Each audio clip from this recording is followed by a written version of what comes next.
The US Optics TS8X is a 1:8 by 24mm rifle scope, and it features a 30mm main tube and a 24mm objective. It has a first focal plane illuminated reticle, and it has capped zeroing, elevation and windage knobs. The reticle is interesting, and US Optic calls it the rapid ballistic reticle.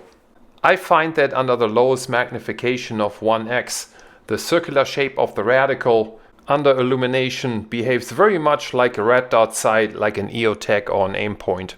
As you increase the magnification, the reticle becomes larger since it's a first focal plane reticle.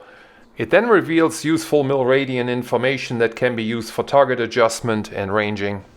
I mounted this scope on one of my short-barreled AR-15s. This one has an 11-inch barrel and an adjustable piston gas system.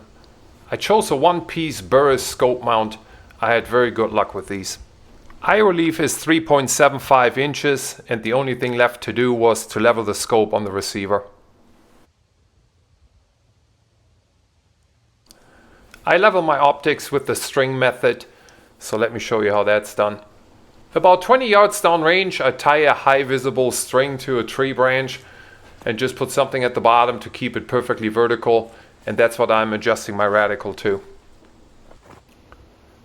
I'm using bubble levels to level my rifle receiver to exactly horizontal, and I'm using shooting bags to keep the rifle perfectly steady. It's a little time consuming, it takes a little finesse, but in the end you get it all dialed in and you'll be able to adjust your reticle to the vertical line. I don't really trust any levels on top of any optics because you never know if the caps are really perpendicular, to the reticle.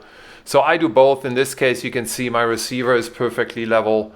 US Optics cap is very level here. And the line, I have a hard time capturing the image here, but trust me, it is perfectly vertical to the line that I strung 20 yards downrange. At this point, the scope is all mounted and true to the receiver, so the only thing left to do is to sight it in. But that's all I have for you today, and I'll see you on the next one.